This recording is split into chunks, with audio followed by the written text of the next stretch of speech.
Have you ever felt stuck, holding on to something that's no longer serving you? A relationship, a job, a belief, an expectation, something that's holding you back from truly living your best life? You're not alone. So many of us cling to what's familiar, even if it's causing us pain. But what if I told you there's a better way? A way to find peace, clarity, and even joy in the midst of life's challenges. It's called detachment, and it's a game changer.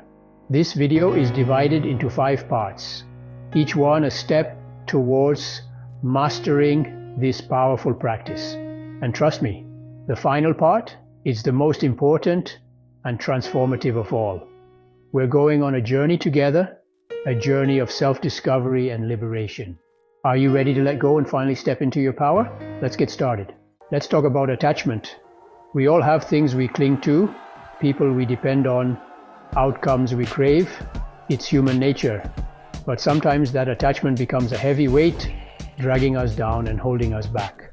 I remember a time when I was clinging desperately to a relationship that had clearly run its course. I was so afraid to let go, so convinced that I wouldn't be okay without this person in my life. But the truth was, holding on was causing me more pain than letting go ever could. It was like trying to squeeze water from a stone. Exhausting, frustrating, and ultimately futile.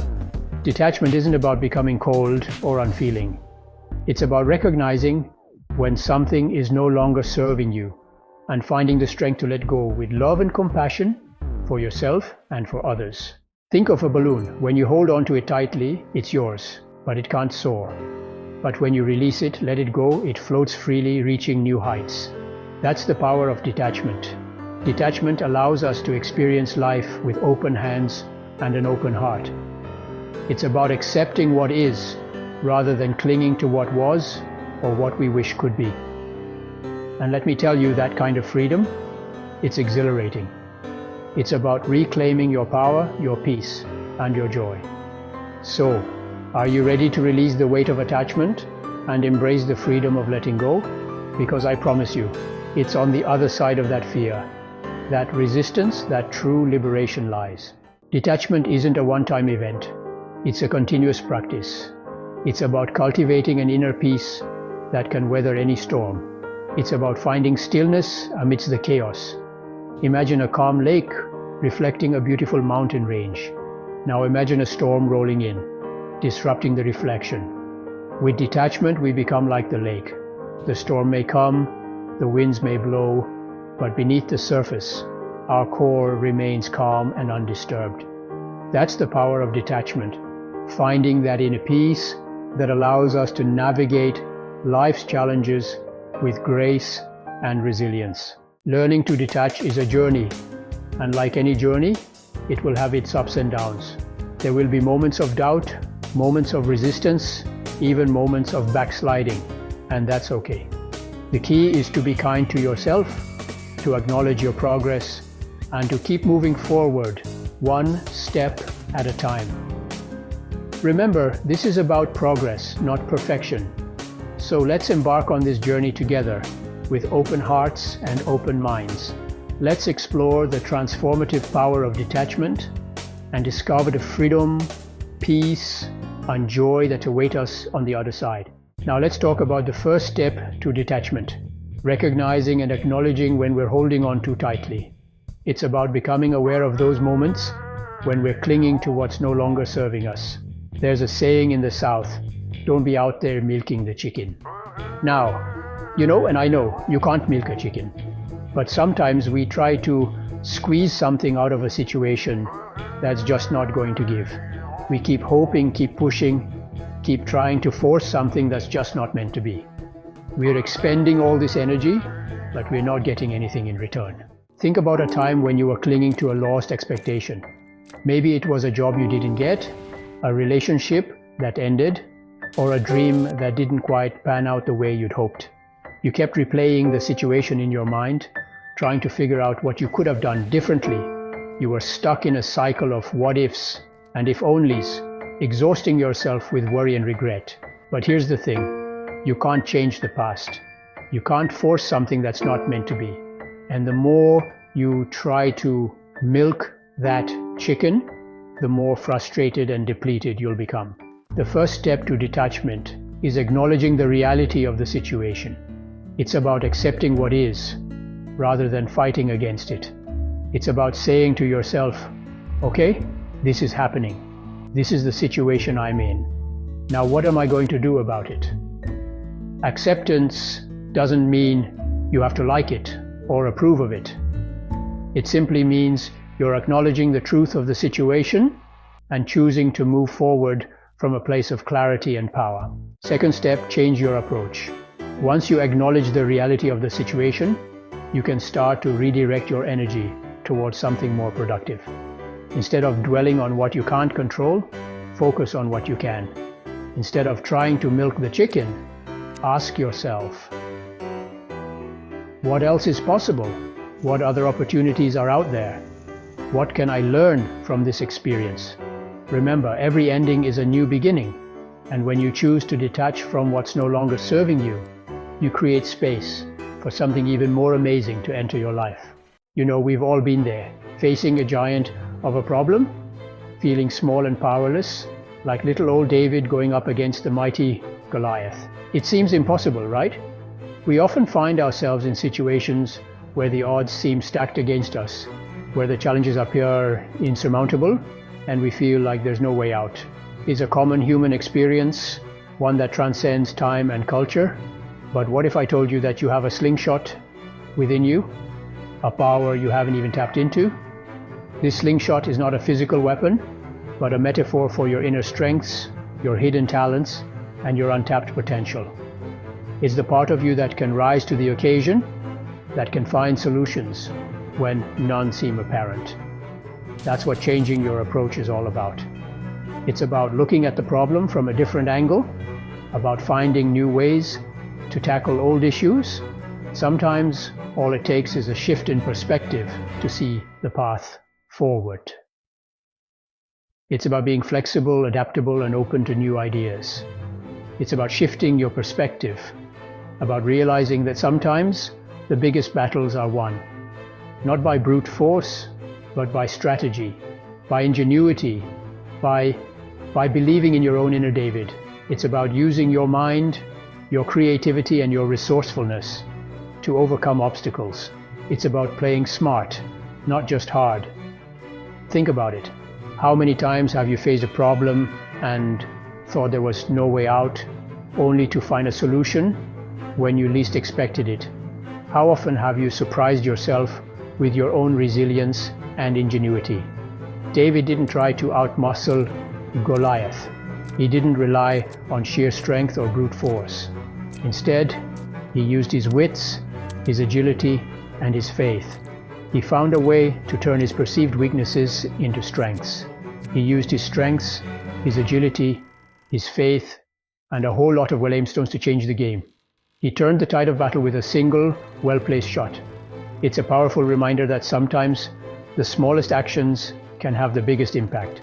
And just like David, you too have unique strengths, talents, and resources that you can use to approach your challenges from a different angle. You have skills and abilities that are uniquely yours, and when you tap into them, you can achieve incredible things. Remember, my friends, detachment isn't about giving up. It's about letting go of the need to control every aspect of the situation, and instead focusing on what you can do, on what you can change. It's about finding peace in the midst of chaos. It's about changing the game, about finding your inner slingshot and facing your giants with courage, wisdom, and a whole lot of heart. So the next time you find yourself up against a Goliath, remember that you have the power within you to overcome it. Believe in yourself, trust in your abilities, and never underestimate the impact of a well-aimed stone. One of the hardest things about changing your approach is letting go of the old ways of doing things. We get so stuck in our routines, our habits, our beliefs about how things should be, that we forget we have the power to choose a different path. But here's the thing, clinging to those old ways, even when they're not working, is like trying to fit a square peg into a round hole. It's frustrating, it's exhausting, and it keeps us stuck. So how do we shift our perspective? It starts with awareness. Pay attention to the thoughts, the beliefs, the habits that are holding you back. Are they serving you, or are they keeping you tethered to a situation that no longer serves your highest good? Now, when I talk about changing your approach, I'm not just talking about thinking differently.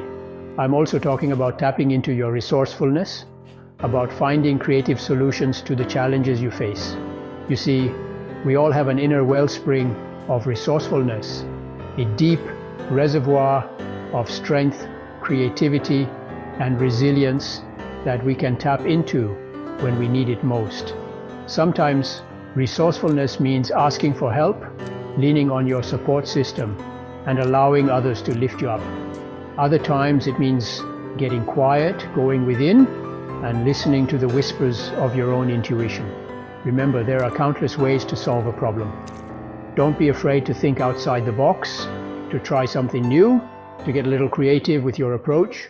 And finally, changing your approach requires something else, a deep belief in your own inner strength. You have to trust that you have what it takes to overcome challenges, to navigate difficult emotions, to come out stronger on the other side. This inner strength isn't about being perfect or having all the answers. It's about having the courage to keep going, even when things get tough. It's about remembering that you are not defined by your struggles, but by how you choose to rise above them. And believe me, you have the power within you to rise. Third step, get to know the impact of earlier experiences. Now let's dive into a fascinating concept that can be a real game changer on your journey to detachment-object relations theory. Don't worry, it's not as complicated as it sounds.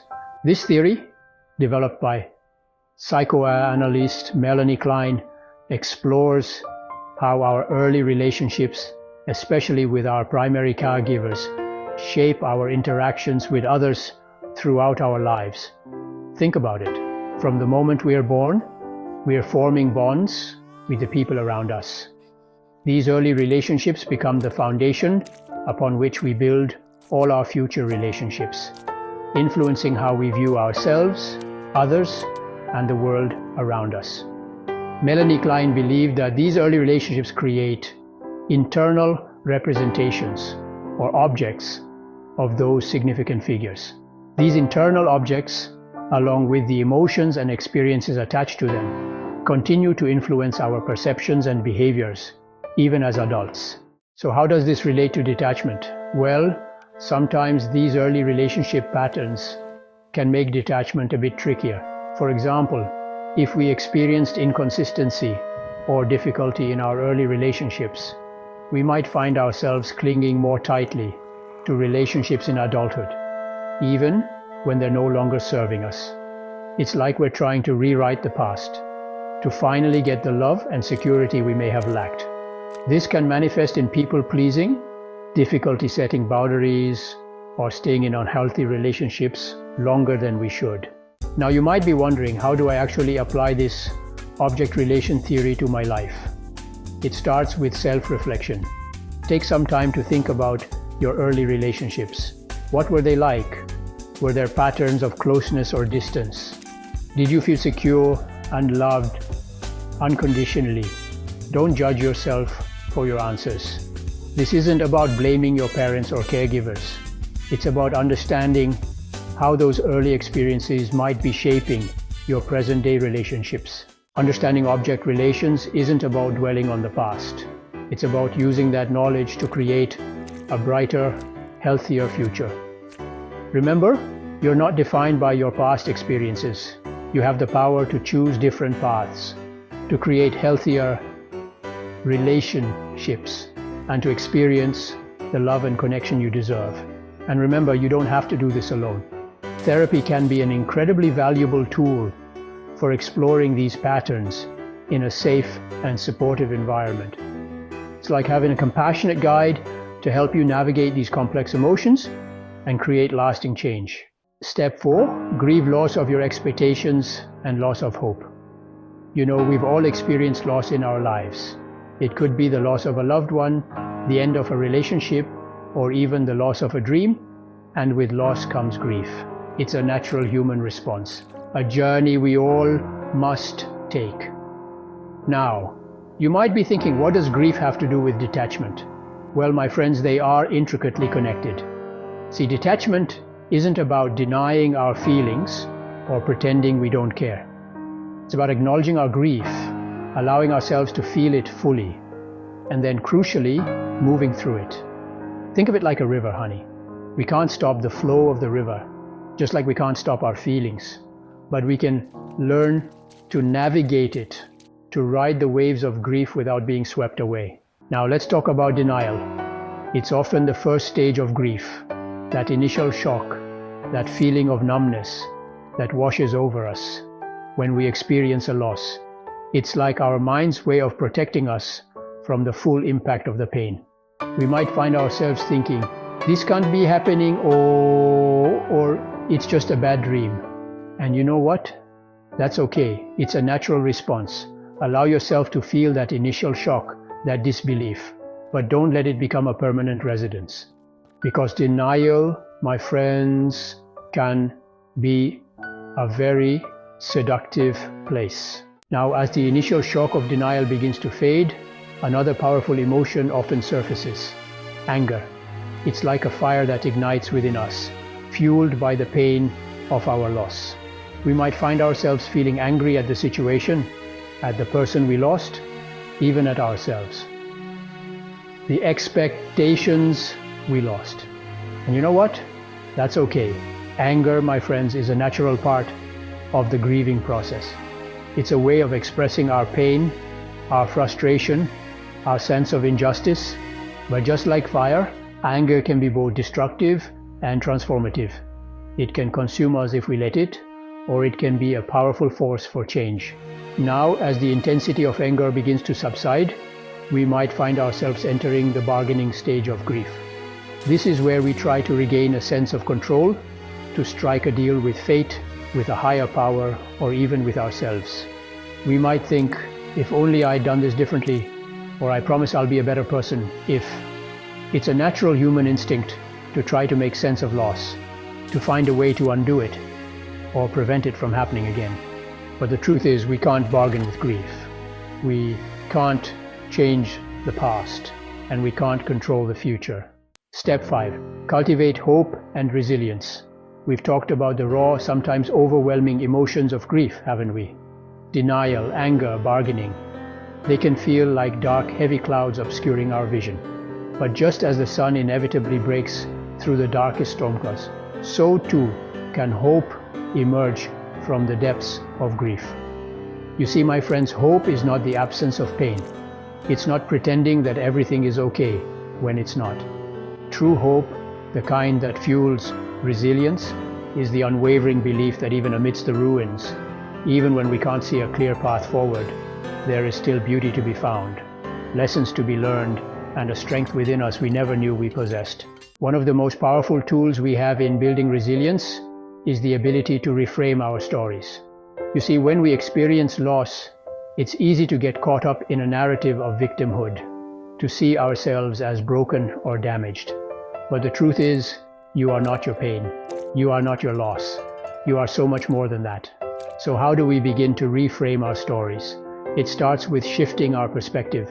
Instead of focusing on what we've lost, what if we focused on what we've gained?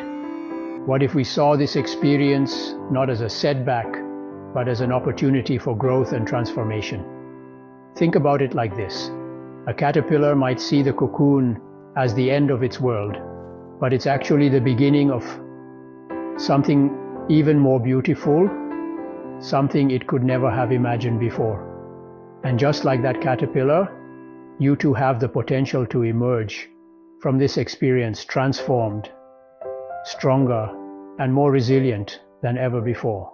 Now, as we're reframing our stories and stepping into our strength, it's crucial that we do so with an abundance of self-compassion. You see, we can be so hard on ourselves, especially when we're going through a difficult time. We might criticize ourselves for not being strong enough, for not bouncing back fast enough. But here's the thing. Healing takes time. There's no timetable for grief. And beating ourselves up is only going to make the journey harder. So instead of judging ourselves, let's offer ourselves the same kindness and understanding we would offer a dear friend going through a similar experience. Now, I know it might seem counterintuitive to talk about gratitude when we're in the midst of pain and loss. When life feels heavy and overwhelming, the idea of being thankful can seem almost impossible. But trust me on this one, my friends, gratitude is not just a fleeting feeling, it's a practice, a way of life that can transform our outlook and our experience. Cultivating gratitude, even for the smallest things, can be a powerful antidote to grief and despair. It's about finding those tiny sparks of light in the darkness. You see, gratitude has this incredible way of shifting our perspective, of helping us to see the good even in the midst of the bad. It allows us to appreciate the moments that might otherwise go unnoticed. It's like a muscle that we can strengthen with practice. Just like physical exercise, the more we work on it, the stronger it becomes. And the more we focus on what we're grateful for, the more we attract abundance and joy into our lives. It's a beautiful cycle of positivity and growth. So how do we cultivate gratitude when we're feeling anything but grateful? Start small. Begin with the little things that bring a smile to your face or a sense of peace to your heart. Take a few minutes each day to reflect on the things you're thankful for. It could be the warmth of the sun on your skin, the sound of birds singing, or the comfort of a cozy blanket. It could be as simple as a warm cup of coffee, a sunny day, or the laughter of a loved one, or the love of a pet. These small moments of joy can add up to a profound sense of gratitude. You can also try keeping a gratitude journal. This practice can help you to focus on the positive aspects of your day, no matter how small they may seem. Each night before bed, write down 3 things you're grateful for that day. This simple act can shift your mindset and help you to end your day on a positive note. It doesn't have to be anything profound. It could be a kind word from a friend, a delicious meal, or a moment of quiet reflection. Just 3 simple things that brought you joy or made you smile. Over time, you'll find that these small moments of gratitude can have a big impact on your overall well-being. Remember, gratitude is not about denying the pain. It's about acknowledging the full spectrum of our experiences and choosing to focus on the good, even when it's hard. It's about finding the silver linings and holding on to them, even in the midst of our struggles. By cultivating gratitude, we can create a more positive and resilient mindset, one that can carry us through even the toughest times. My dear friends, we've come to the end of our journey together, exploring the transformative power of detachment. This journey has been one of introspection, reflection, and profound understanding. We've walked through the corridors of our minds and hearts, uncovering layers of emotions and experiences that shape who we are. We've explored our emotions, navigated the choppy waters of grief, and emerged on the other side stronger, wiser, and more resilient. Each step we've taken has been a testament to our courage and our willingness to grow. We've faced our fears, embraced our vulnerabilities, and found strength in our shared experiences. Remember the 5 steps we've uncovered? Recognize and acknowledge your limitations, change your approach, understand object relations, navigate the stages of grief, and build hope and resilience. These steps are not just theoretical concepts, but practical tools that we can apply in our daily lives. Navigate the stages of grief with compassion and patience. Understand that grief is not a linear process, but a journey with its own rhythm and pace. Allow yourself to feel, to mourn, and to heal in your own time. And build hope and resilience. These are the pillars that will support us through life's challenges. Hope gives us the vision to see beyond our current struggles, and resilience gives us the strength to keep moving forward. These steps, my friends, are not a one-time fix, but a lifelong practice. They are the foundation upon which we can build a life of peace, joy, and fulfillment. Each day we have the opportunity to practice detachment, to let go of what no longer serves us, and to embrace what brings us closer to our true selves. Detachment is not about becoming cold or unfeeling. It's about creating space for what truly matters. It's about understanding that our worth is not tied to external circumstances or possessions, but is inherent in who we are. It's about releasing what no longer serves us, whether it's old habits, toxic relationships, or limiting beliefs. It's about making room for growth, for new experiences, and for the people and things that bring us joy. About letting go of the need to control everything. Life is unpredictable, and trying to control every aspect of it only leads to frustration and disappointment. By letting go, we allow ourselves to flow with life, to adapt, and to find peace in the midst of chaos. And about finding peace within ourselves, no matter what life throws our way. This inner peace is our anchor, our refuge, and our source of strength. It allows us to face life's challenges with grace and resilience. It's about embracing the present moment with open hearts and open minds, knowing that we have the strength to weather any storm.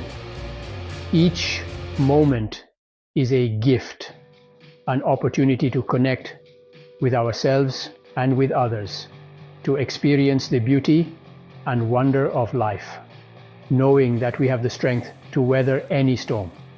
Life will always have its ups and downs, but with detachment, we can navigate these changes with a sense of calm and confidence. So I encourage you to take these steps to heart. Reflect on them, practice them, and make them a part of your daily life. They are the keys to a life of peace, joy, and fulfillment. Apply them to your own lives. Set your intentions, create your vision, and take action. Each step you take brings you closer to the life you desire and deserve. And remember, you are not alone on this journey. We are all in this together, supporting each other, learning from each other, and growing together. There is a whole community of us here, walking this path together, supporting each other every step of the way. We are a family, bound by our shared experiences and our commitment to growth and healing. Thank you for joining me today.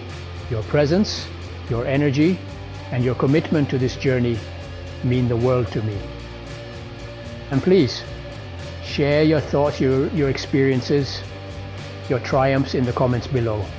Let's continue this conversation. Let's learn from each other, and let's celebrate our victories together.